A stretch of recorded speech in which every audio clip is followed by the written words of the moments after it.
All right, hello, and welcome to Stasis Pod, the Transformers Rescue Bots podcast. I'm Rob. I'm Jen. And I'm welcoming you back to Space Coast to Coast. I'm David. The notably 30-year-old... I'm Leonard Nimoy, today on In Search Of. Oh yeah, that had a good theme song too. Maybe that's why they were inspired by the Space Ghost one from that. But yeah, oh god, that was 30 years ago. We are Shocking. I was a high schooler. I've been talking... Yes? There's been a conversation in a group chat with some very nerdy friends that have clarified for me that I was actually, in fact, a very cool, nerdy teenager. I had albums by people other than Weird Al. Shocking. All right, so yes, this is the 19th episode of season 4, the 97th episode overall. So we are one episode away from tying the all-time episodes record set by Generation 1. Oh, we're getting there. And the episode in question is Once Upon a Time. In the West? In Mexico? In China? In Hollywood? In Griffin Rock. Sorry. It's just in Griffin Rock. Down in Griffin Rock. So yeah, this first aired September 3rd, 2016. Written by Gregory Bonsignor. This is the third of 3 episodes he wrote. Last seen writing Part-Time Heroes, which we enjoyed a lot. Yeah, that was a fun one.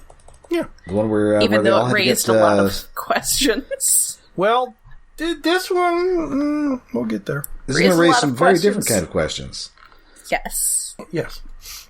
Not so much about, like, taxes this time. No. Oh, my brain is already taking a digression because I made a Down in Fraggle Rock joke that I was thinking, this is the only Transformers show that would translate it's the one that would translate the easiest to if they made a puppet episode. Ooh. Yes. I mean, it would probably still be the most expensive episode because you got to make puppets fall the robots, but... Well, it depends how good the puppets are. Well, reasonably, like the Glit toy, or puppet that Trent made. Oh, I was thinking like socks. No, I was thinking like actual foam puppets. For the robots should be easy to do. Humans, I guess you could do them as finger puppets or something. Yeah, I want a sock puppet that's just like got a little heat wave helmet on. Well, it helps that their mouths are like big and chunky, so it would be easy to do. Damn it! Now I want a puppet like Boulder. Anyway, back to episode. Sorry. Yeah, we're in the realm of fairy tales here, and we start off with a walk through the woods. Well, first we have to stop and think. I want to go hiking. I want to go hiking now. Kinda, yeah. I need to go touch grass. Yeah, they're out in the woods because they've heard reports about trees being cut down. Yes, and they're debating on indeed if a tree falls in the forest and nobody's there, doesn't make a sound, a question which Chase finds perplexing. He does. Yeah. This is like made his brain go thunk. It's hard. Also, I really appreciate the nature music that they use. It's very Looney Tunes. Yes. And there are also some weird flowers that are connected with local folklore about how the fairies will tell you, or how they'll tell the fairies that you've been around. Yeah, yes. What? They are alarm bells for the fairies. I don't know enough about flowers to know like what flowers these are supposed to be sort of like. Sort of drooped over and weeping red things. Don't fuck with fairies, man. No. They say it's the Northern Red Fairy Bell. Well, yes, because they're making shit up. Yes. I don't think that's real. I don't believe so. It should be. I think it's presumably based upon a real thing. Oh, fairy bells are actual. Wait, what? Oh, fairy bell berries? No, they don't look anything like I know these, I have definitely really. seen flowers that are in this shape. So yeah. Oh, sure. Apparently there are fairy bell plants, but they're native to the Pacific Northwest. Oh. Oh, they look very, very similar to this, though. Oh. But probably not in red. Anyway, pretty soon this nature walk is interrupted by the sound of a chainsaw. Things aren't going well when that happens. Well, you're in Maine, in forest, hearing a chainsaw, I don't think would be that out of character, although I guess it's protected spruce or whatever they're going after. Remember, the saw is family. Yeah. Just saying, like, I could take a walk in the woods, and if I hear a chainsaw, that doesn't strike me as weird. Then again, there are many houses here. I can't think of any Stephen King books offhand that involve chainsaws. There's gotta be one, but, like, it's not a big thing. It's been a while. It's a good question. It's, like, not a recurring theme. I keep thinking I should read one of the newer ones, but it's like, it's a long-ass book. The Bangor Chainsaw Massacre. They're making, like, lobster rolls out of human meat. Yes, that sounds like it would not work very well, though. Extremely different texture. But instead of a chainsaw-wielding maniac, we have a familiar face. Yes, it's a, well, kind of a maniac. It's local nut job Milo, the survivalist guy, who perhaps the last Griffin Rock resident you want to see wielding a chainsaw. He needs that wood to make bongos. Or to build his doom bunker. Yes. Yeah, any of those would make more sense than what it does end up being, which actually makes him a more interesting character than the weirdo we've seen in previous episodes. He's making chainsaw sculpture. Yes. Yes. Including like a giant eagle, your standard, and a big gnome. Yes. And he did not cut these trees down, they just kind of fell on their own, and as if on cue, one of them comes real close to crushing Cody. Time to start the episode. Pine tree peril! You gotta have some peril to start the episode. Also, yes. Boulder wants a firehouse gnome. Yes. Yes, he wants to get gnomed.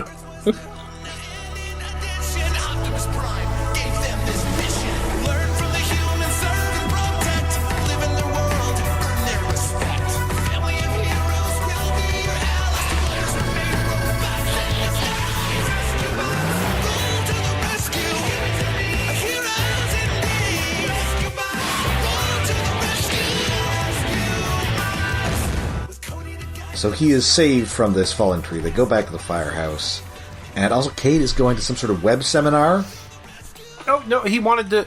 Was it like he wanted to teach a web seminar or something? Yeah, he's signing up to teach or applying to teach some kind of safety seminar, but they want him to do a creative writing exercise, and he does not think that this is a thing that he should have to do. Make up a story! It's hard. He sounds so sad about how hard it is. Yes, that exchange of dialogue, it's just a story. How hard can it be? You make up a story. It's hard. Like, just his delivery is way better than that. It's so good. It may be the best Kade line delivery in this entire show. Also because it's like, oh, big mood, dude. Yeah. Yes. So we pull out the old faithful Griffin Rock Tales and Legends, which tells them about the flower, and that it is used as a surveillance device by fairies.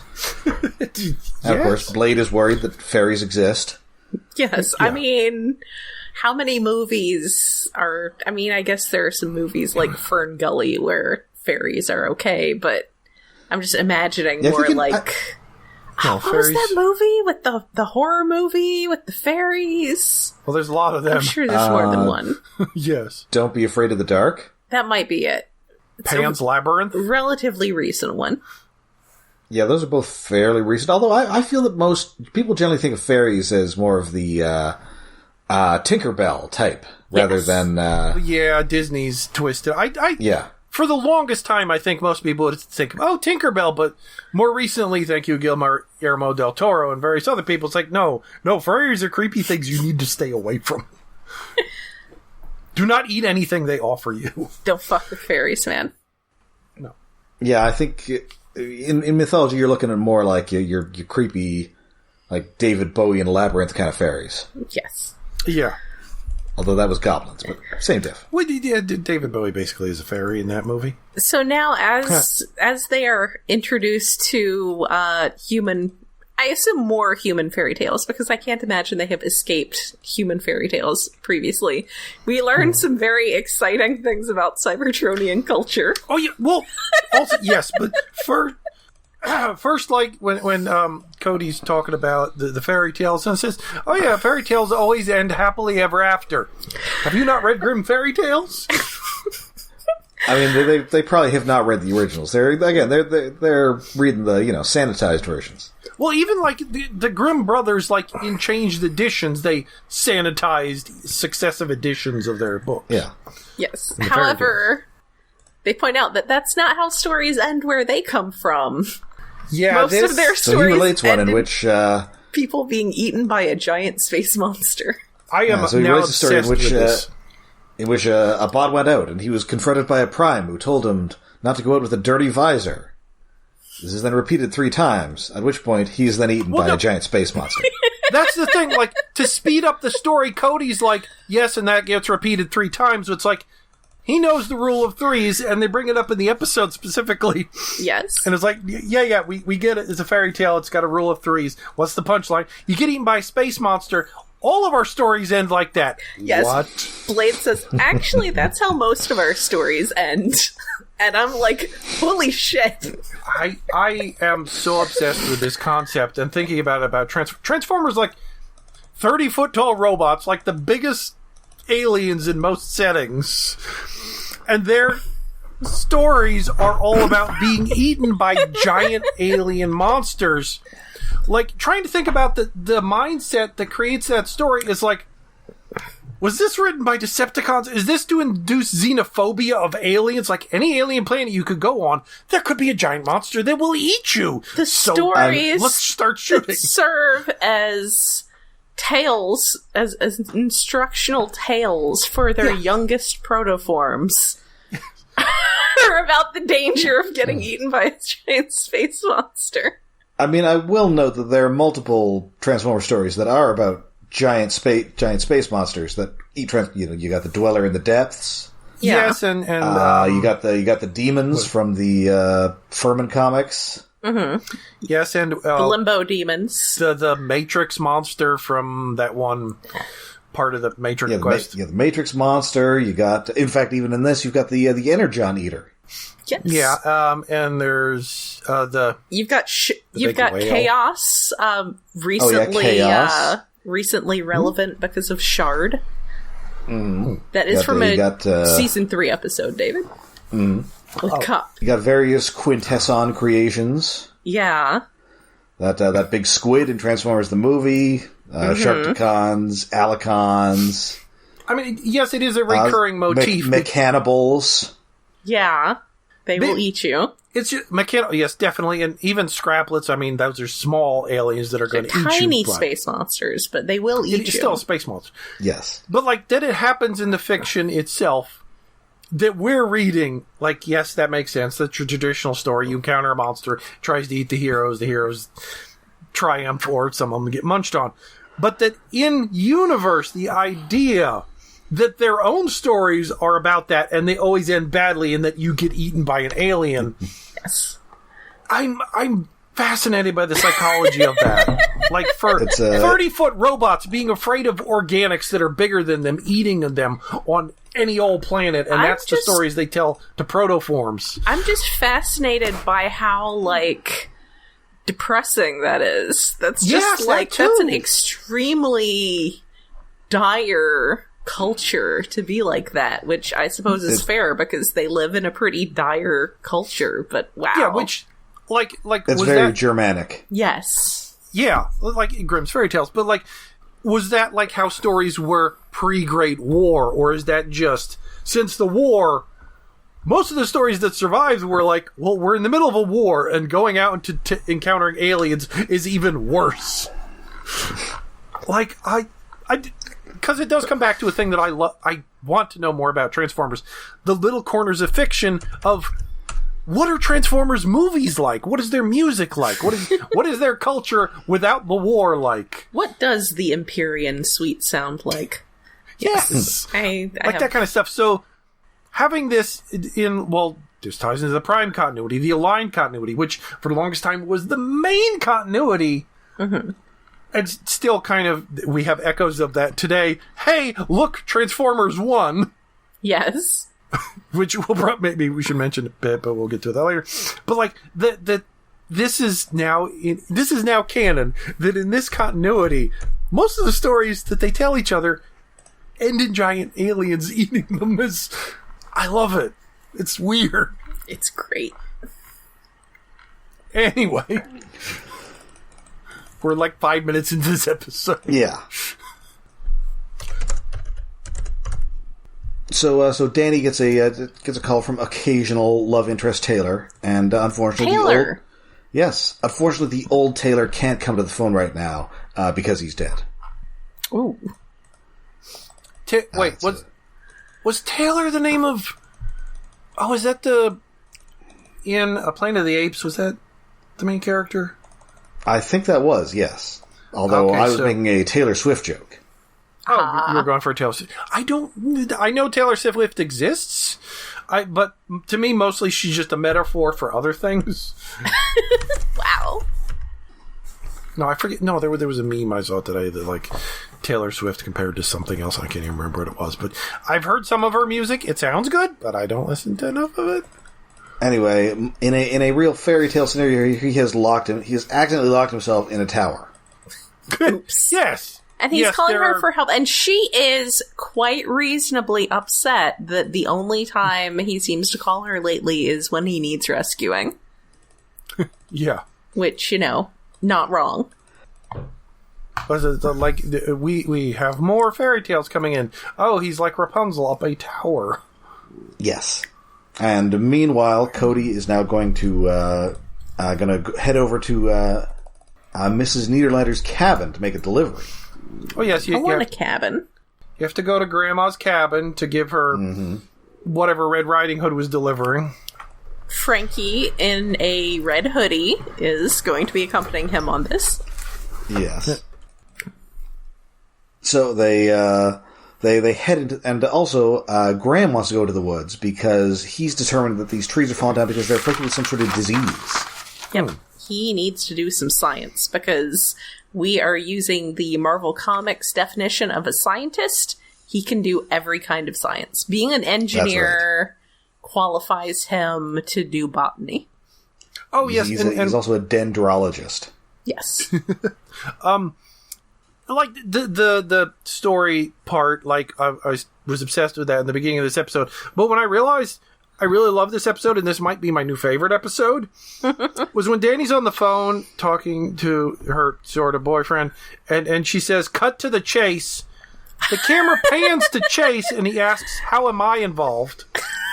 He's such a good boy. Like, it wasn't just the gag, it was literally cut to the chase, and it cuts to Chase.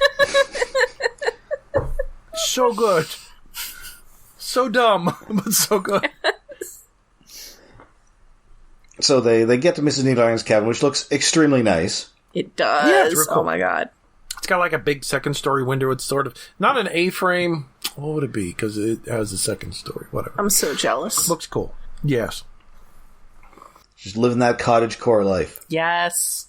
Yes, but they don't find her inside in investigating, so they have to go outside, and outside they find werewolf prints. Cut to commercial break. Dun dun dun. Or, well, they say wolf prints. Yes. And then when we cut back, they're tiny little footprints. And it's like, well, maybe they're actually cat prints. There is a difference of the foot architecture. Yeah. Of course, they should be able to tell if the footprint has claws or not, because, of course, cats have retractable claws, whereas wolves do not. Yes. I think there are claws in the image, but, like, cats can stick them out, and some cats can't retract them as well. Depends on if they're... I mean, if the cat in question was really trying to hoof it, that's when they tend to get the claws out for grip. So yeah, or like my Felix, he's polydactyl and he can't retract all the ones on his front feet. Aw, poor kiddo. And I do assume that Mr. Pettypaws is also pretty old. Yeah. Anyway, so they follow these tracks. Pretty soon, they turn out to be completely lost. Yes. Although Frankie has been leaving a trail of crackers. But but there are unfortunately, birds in the woods. Birds are eating them. Yes. Oops. Yeah, so meanwhile, Blades and Danny, the rescue Taylor, things are a little frosty between them. Danny is a little spicy today. And Taylor just wants to take pictures of everything. Yeah. Yeah, was that a character trait he had before? I don't remember. I don't recall. I mostly remember his character trait is constantly has to be rescued. Yes. Yeah, because he flies planes and stuff. I don't remember him being a photographer. But not well. Well, he has an actual legit camera, too. He's not just taking pictures with his phone. Yes. So eventually Frankie's group, they do get into this cave in which they hear a bunch of scary cat noises. Well, yeah, very distressed cat noises. Yes. So they go in there and they are briefly fooled by what appears to be the silhouette of a werewolf, but is in fact just Mrs. Neederlander holding her cat. Yes. Yeah. She is a little cranky that they think she needed to be saved, but she will allow them to assist. Mm-hmm. Unfortunately, they almost immediately botch this rescue because this bunch of trees fall and block their exit from this cave. Dun dun dun. But luckily, somebody has a dino mode that we're still selling the toy of. Yay! Yeah. And she accuses him of showing off. Yes. Because she cannot be grateful. Meanwhile, Taylor has his camera stolen by a bird. Crows Then he will do runs that. after You gotta watch it. out. And then he's gone, and his camera is around the neck of a frog. Well, neck. Yay, we have a frog prince, too. So many fairy tales. Clearly, according to Blades, he got turned into a frog. Also, Blades is just so completely unprepared for dealing with Danny and Taylor dealing with relationship stuff. He is very much the third wheel here. But I do like that he gets to at least be aware that her partner is a sentient robot, and, you know. I mean, this just doesn't come up with him. I mean, you know, Cody is possibly not discovered girls yet. The chief, his wife, is long dead. Mm-hmm. Kade is, and you know, Kade is your sort of Johnny Storm type who kind of is dating that kindergarten teacher, but mostly she's annoyed at him, which I think Blades understands because everybody is annoyed with Kade at all times. Yeah, and I think Haley's just the same way towards Kade that everyone is. I think in the first season he had a different girlfriend or two, maybe? I think maybe. And then before Haley. We've seen a little something with Graham, with, what's her name? Voiced by Hynden Walsh, who's got like a helper monkey. Yes. Yeah. Also, Blades does not have to be directly involved with whatever's going on with Kade and Haley at any given time, whereas this is like... They're not having fights inside him. He's never the third wheel of that, whereas he is definitely the third wheel here, and he is just Blades. He's not prepared for this. And so he is fully believing that this was indeed... Taylor turned into a frog via magic, so he tries to keep this frog. And then he's just attacked by a bunch of bats. Yes. To be fair, frogs... Well, he's afraid of fairies and that they're agitated, and then just angry bats are fairies now. Wild frogs are generally very easy to just scoop up and carry around. Yeah. Well, maybe if you've got, like, giant metal hands. Yeah. But, unfortunately for Blades, it is indeed Morbin time. Yes! It's time for bats I guess bats work like this. That's fine. Nobody's making a giant fist out of bats, though, like in that Dracula Untold. Oh my god. No one's making a giant fist out of bats. What doesn't Morbius like to do a bat Hadoken too? He does do a bat Hadoken. Yeah. So, multiple movies in recent years have had bats as attack weapon. Like, how many people play Darkstalkers? And it's like, just we're obsessed with that. Well, Weird. they were written by the same guy. Yeah, they were written by the same people. Yeah. Okay, that makes a lot of sense. That's stupid. I mean, it makes sense, but it also doesn't make sense, because why would you hire the guys who wrote Dracula Untold to write another movie?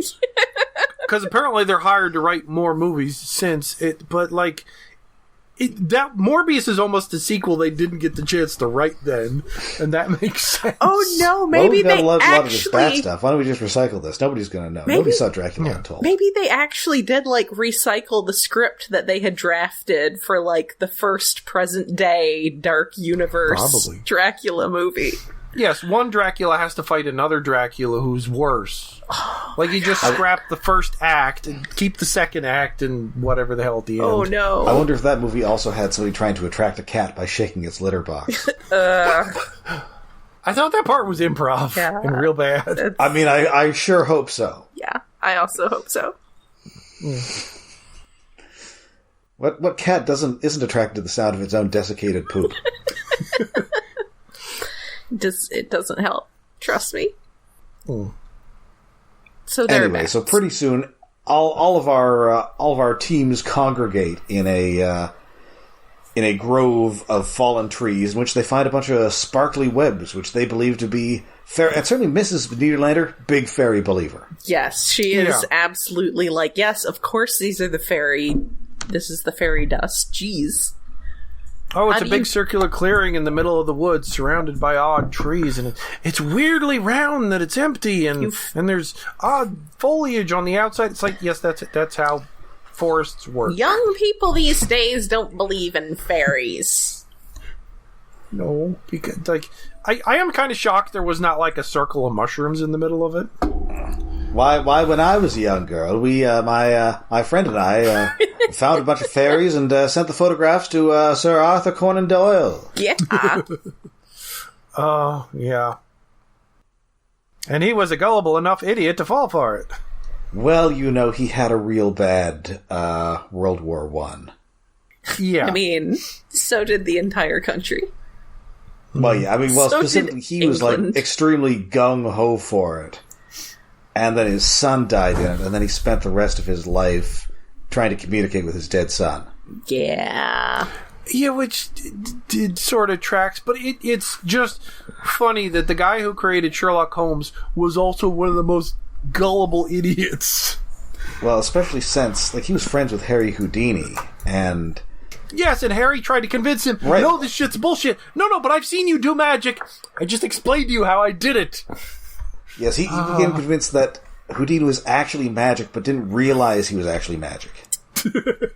Even as Houdini explained exactly how he did all the stuff that he did. All the stuff. Yeah. It's wild times. It's wild times. Wild times, the 1920s. I say as though people aren't super into horoscopes right now. Yeah. Oh, this is true. I don't know if people are believing in cut-out pictures of fairies, though. Photographs are a lot better these days. Yeah, it's just AI-generated pictures of fairies. Yeah, that's true. Now the best you got is orbs, which are just camera artifacts also. Oh, don't forget, of course, rods, which are just bugs. Yes. Oh, God. That shit was insane, but, the neatest, weirdest thing, because it was only, I don't think you even get that anymore, because it was just, the shutter speed of cameras for a while. Yes. And since technology changed, you don't even get that shit anymore, because it's fast-moving bug, and it just captures them in a line really quickly. That's such a dumb thing that's a really neat... The answer is more interesting than what any of the stupid possibilities were. Because, it's just, technology did weird things. Neat. Anyway, yes, there's a big circle. When Neederlander is coming into the fairy circle with everybody else, the way the shots are framed, it's like she's a Bigfoot coming in. Because you hear, Heat Wave's footsteps, and you see a furry thing come into frame, and then you reverse shot, it's it's just Miss Neederlander in a fur thing with a cat. There's some really neat camera angles and stuff in this episode. And yes, they all gather into the circle, and then noises happen, and we get a 360 Avengers shot. Yes. Which was kind of impressive. And then they just all fall into a giant sinkhole. Yes. Oops. Because, surprise, the fairy circle was made because a tree died, and the roots have dissolved over time, so there's a giant hole there. Well, a lot of trees died. Well, and then the Taylor frog escapes. Yes, and climbs up out of the hole, and then Taylor pops over the edge. Perfect timing to convince Blades. See, he was a frog. Yeah, he is absolutely convinced now. And he's very confused, like somebody, cast a spell on him. Yeah. He got all turned around, like someone cast a spell on him. And, well, they're saying, well, fairies can't exist. They're trying to convince Blades fairies can't exist. And then Mrs. Neederlander, unfortunately, has the best rebuttal. Fairies are as real as aliens from space. Yes. Shit. Lady's got a point. Well, you got me there. Yes. Yeah. And then Kade just unearths himself from a pile of dirt, which made me cackle. Because everybody else was talking, and I didn't even notice that Kade wasn't standing there until he crawled out of a pile of dirt. I was like, okay, that's one way to re-enter the scene. Anyway, so everybody gets out of the hole. Taylor and Danny sort of patch things up. And also, Graham looks at these webs. Oh, they're actually spider mites. Yeah, which sounds horrifying, kind of. Is that a real thing? You've never seen spider mites? Yeah, no, those are 100% a real thing. You've never heard of spider mites? Yes. It's just like the idea of combining, like, spiders with mites is like... It seems... In my mind, it seems as crazy as the flowers. No, they're 100. You guys are not big gardeners, I guess. No. Yeah, no. Spider mites 100% a real thing. You got to watch them on your houseplants. Okay. Oh, fair. I believe it. Oh, wait. I think I might have confused them with aphids at some point, but yeah. No, aphids are insects. Spider mites are arachnids. Okay. So these are all albinos and have made lots of webs. I mean, I'm sure. There are like hundreds of kinds of spider mites, so I'm sure there are some that are this color. Yeah. And live in this place. Yes. So, we kind of don't resolve that, but it's like, my dad's very smart. I'm sure he has some sort of thing he can do for spider mites. Well, they do mention that it's not for the spider mites, it's to cure the disease that the spruce trees are catching through the spider mites. Because the spider mites are not doing anything wrong. Well, no. No, it's just like somehow something is spreading on their webs into the trees, which possibly is coming off of the killer fairy flowers, making them sparkle. It is important to note that the solution here is not killing all the spider mites. No. And then as soon as they find the solution, a path out of these cursed woods appears. As if by magic. Yes. And then, as they're looking through Taylor's photos, it appears that just in the very background of one, looks like it's a fairy. It's a very, brownie-looking fairy. It's it's got a little hat. Yeah, it's got a little hat. It kind of looks like Cody dressed as Peter Pan. I can see that. But yeah, it's like, we're calling back to the Conan Doyle fairy photos. Like, oh, God damn it. I am annoyed it was so visible, although it was really pixelated, but still. It's like, you could have just had the little glowing sparkle thing. It's like, whatever. Happily ever after? Eaten by giant space monsters. Yes, how does the story end? They're eaten by space monsters. I have so many questions. Poor baby children, they deserve better stories. I love this stupid, crazy episode. This actually might be my very favorite episode we've done of Rescue Bots. This is an unusual episode, but I enjoyed it a lot. It's strange. Yeah. It is out of the ordinary with the fairy stuff. There's not a whole lot of peril. No, well, they fall into a hole, there's a tree coming down. There's not the level of peril we've come to expect lately when things seem just way too much. It's on the milder side of peril. Mm-hmm. Like, with someone throwing dynamite around, it's not that level of peril. No, it's more the existential peril of being in a world where apparently magic exists. Yes. Yeah. Well, and also, this is a story playing with stories by talking about stories. Yes. And bringing up fairy tale things. It's nice multi-layered thing. Lots of good animation.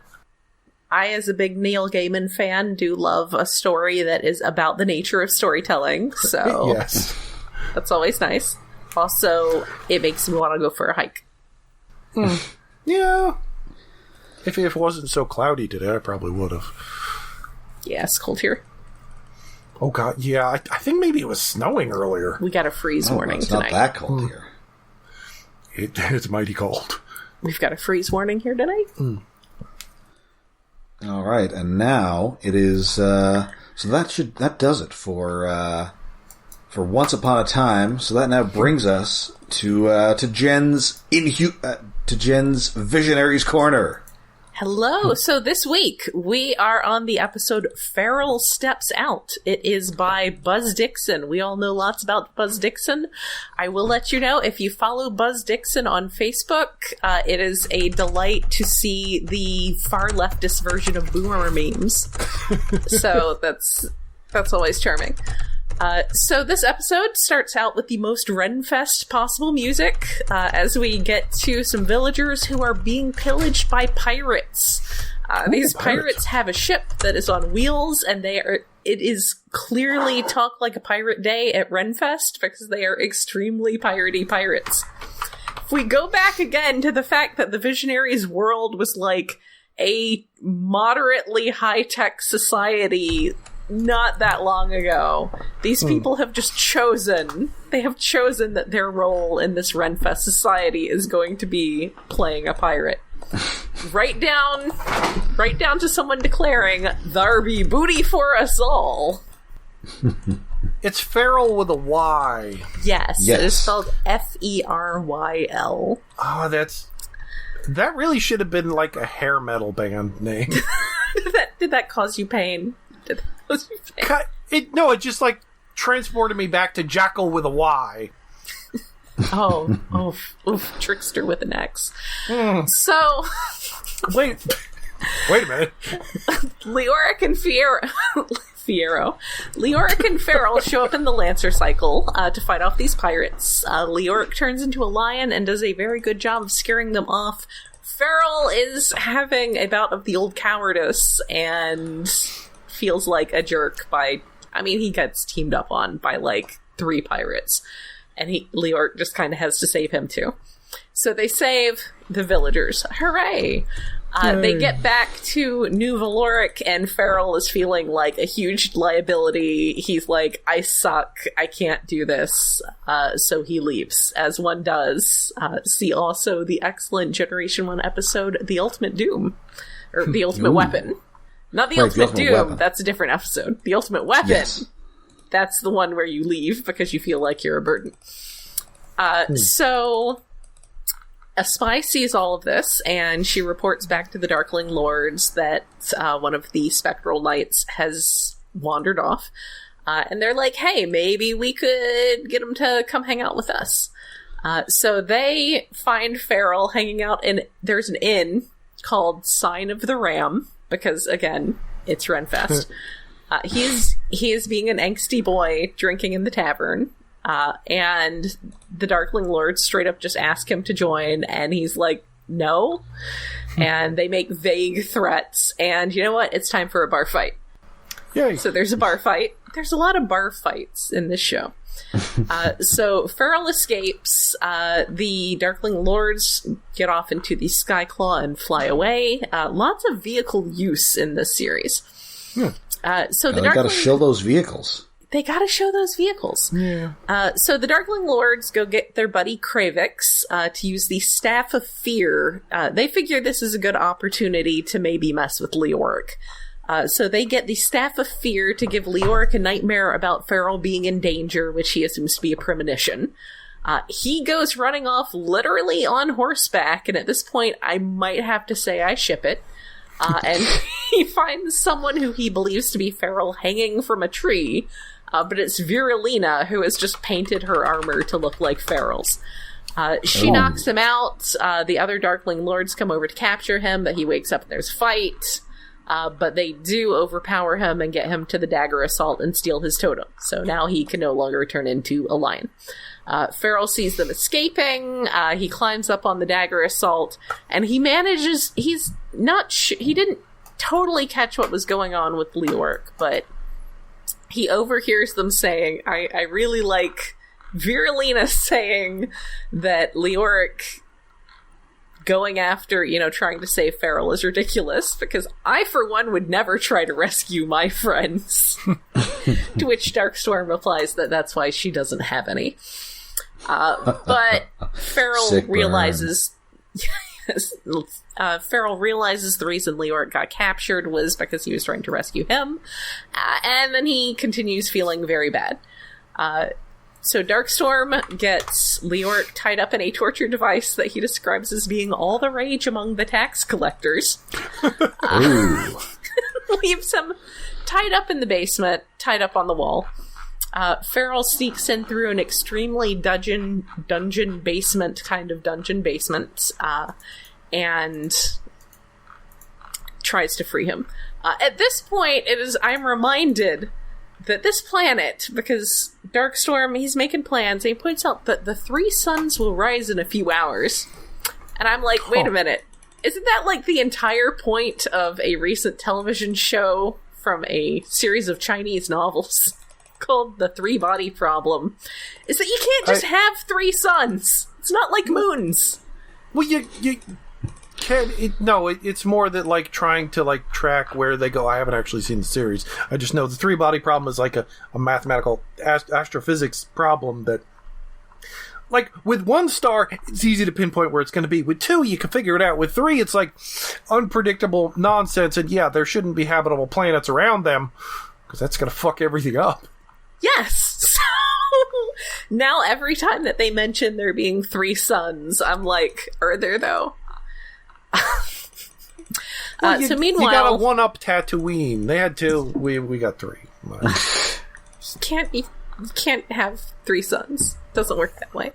So Mordred finds Farrell trying to release Leoric, and he attacks him. And that doesn't go well because Mordred is, again, Jonathan Harris. So he is not a good fighter. But he does manage to set off an alarm. The rest of the Darkling Lords seal off the escape pipe with a clever contraption involving boulders. They get into the dungeon to find that Mordred has been tied up in the torture contraption, and the Spectral Knights have escaped. So they need to find these guys. And I really enjoy the rest of this episode because all of the other Darkling Lords are using this search as an excuse to just break shit. Darkstorm finds Kravix and Lexor just up in the dining hall, like, tearing up tapestries and just shattering display cases. Sindar, who is, like I said, the very dumb one who does, however, like small animals. He's breaking apart some suits of antique armor, and Darkstorm is like, you can tell they're not hiding in them because they're empty. You absolute moron. And Sindar's like, I guess that's why you're the leader. And everyone's just breaking things in this search, and this is like Darkstorm's house. So they manage to get back to the dagger assault. Leoric starts charging his totem back up. Virulina spots them and calls everybody else to come fight. Farrell tries to stall them. Sindar unleashes the Staff of Destruction to Darkstorm's continuing horror at his castle being wrecked in this whole thing. Leoric arrives to back up Farrell, and they manage to successfully overtake the Staff of Destruction and escape. There's Sky Chariot, because we haven't sold enough vehicles. Basically, fight, vehicle fight. The Sky Chariot is brought down and crashes directly into Darkstorm's bedroom. Because his castle is not escaping unscathed. So Leoric and Farrell successfully escape. They're having a nice little camp out, which does not do anything to hinder that I am now shipping this. However, we will come back to that in the next episode. Leoric reassures Farrell that his skill with vehicles is important because, as I mentioned in previous episodes, some characters get to be the vehicle drivers. His skill with vehicles is very important, and so he is a vital member of the Spectral Knights and needs to please not run away like that. However, none of them can make a good camp breakfast, so they are ready to head back to New Valoric. That is the end of the episode. All right. So it is, this show is a very good example of why diversity is important, because all these characters just look like some assorted white guys. With some of them with facial hair, but not enough. Not even in this one. Like, I don't think anybody... Like, in Inhumanoids, there was some facial hair. The leader of the bad guys has facial hair. Yeah, Darkstorm does have facial hair. Somebody else? I thought somebody else did it. Yeah. I think... there should be some Kravix, magnificent mustaches. Maybe Kravix. But, so it's good to have a character-focused episode like this, so you can actually try to get a feel for who is who. Yeah. But yes, fun episode. I always like a character feeling useless and going to angst about it. Yeah. Also, I really liked the whole running thing with them just tearing up Darkstorm's castle. For some reason, I'm almost wondering if Visionaries, aside from the hologram gimmick they were trying to sell, might have been inspired by Saint Seiya with the armors. It's possible. Because that came out like the year before, the anime version. Or 2 years before? My boss's boss dropped by work the other night, and we ended up talking about how hard it was to find a release of Saint Seiya with the Italian dub that he watched as a kid. Yeah, probably. Yeah, Saint Seiya license is weird. Like, it was on Netflix for a while, but only a year or two or something. The original series. Sudden extreme nerding out with the boss's boss out of nowhere. But yeah, it was Buzz Dixon does good stuff. Yeah. All right, so that is it for our episode as well. But we'll be back next week with more exciting Rescue Bots action. Yes. Until next time, you can find us all over the internet. We're on Twitter, we're on Facebook, we are on Mastodon, and we have a Patreon. Yes, we are hosted on iaconunderground.net, where we have a Patreon set up to help with hosting expenses.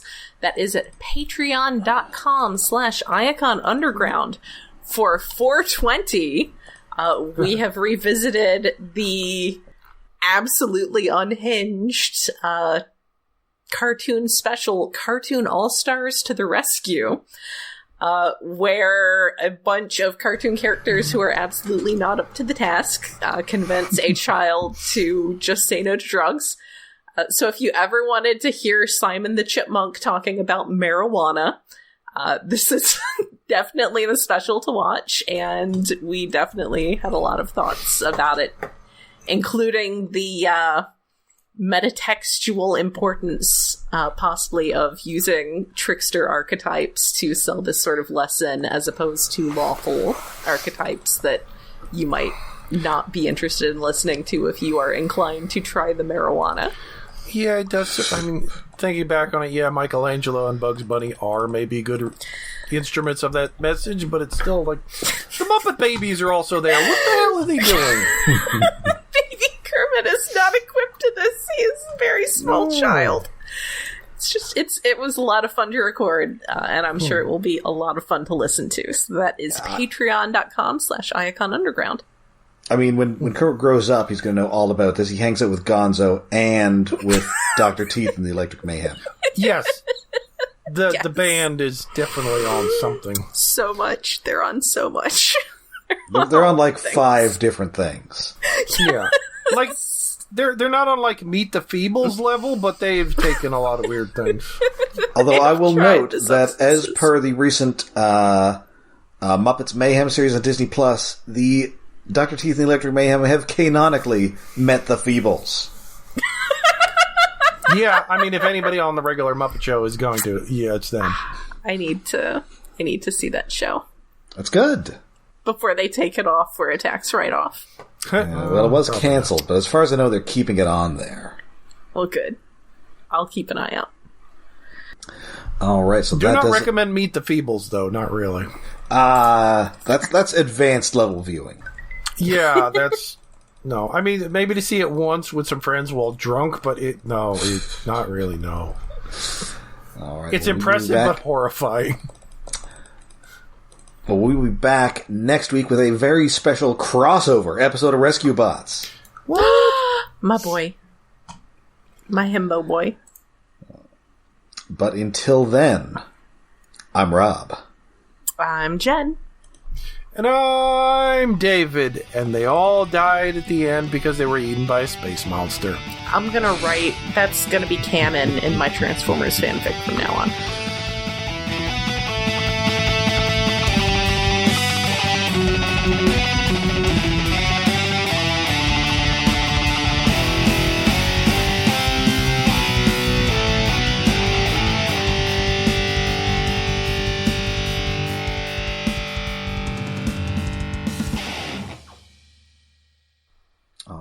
Hello. Yep, my squiggles are squiggling. My computer is assuming the correct input. Theremin sounds. Picking up good vibrations. Theremin sounds intensify. Sorry. Okay, go ahead. You can start the episode now. Alright, hello, and welcome to Stasis Pod, the Transformers Rescue Bots podcast. I'm Rob. I'm Jen.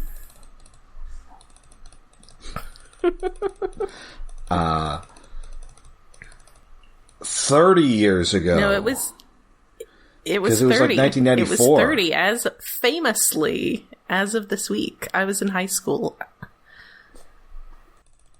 I was a very cool high schooler watching it. I've been learning recently. Oh, okay. Do we need to start over? Wow, I'm not the one having the technical problems this week with my new headphones. My new headphones are brown because I used to have headphones that matched my hair and that was cool, except it's not as cool when that color isn't bright blue. Yes, we are. Yes. Start recording here. Hello. Okay, there I got Okey-dokey. squiggles. I wasn't looking at first. I was just talking. That's why you gotta test the squiggles. I know. At least I caught it that early because I'm still staring at it. And let's re-intro. Right, hello. I'll do the same shit. And welcome to Stasis Pod, the Transformers Rescue Bots podcast. I'm Rob.